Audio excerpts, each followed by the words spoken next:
મકર સંક્રાંતિના તહેવારને આનંદથી ઉજવવા માટે આપણે પતંગ ચગાવવા માટે ધાબે ચડતા હોઈએ તો હું ડોક્ટર પિયુષ ઉનડકટ, શ્રદ્ધા આંખની હોસ્પિટલ એન્ડ લેઝર સેન્ટર, શું કાળજી આંખોની અને શરીરની રાખવી તે વિશેની આપને માહિતી આપવા માંગુ છું. આપણે જ્યારે ધાબે ચડીએ ત્યારે આઈના પ્રોટેક્શન માટે ગોગલ્સ પહેરવા જોઈએ તથા હેટ પહેરવી જોઈએ કે જેથી આંખોને રક્ષણ મળે.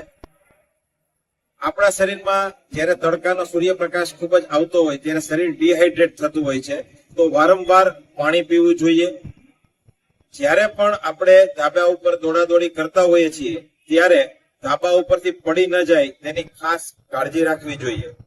અને હા, જ્યારે આપણે રસ્તા ઉપર બહાર જઈએ છીએ કે ધાબા ઉપર આપણા ગળાને દોરી આંખની ઈજા ન કરે તે માટે કાળજી રાખવી જોઈએ.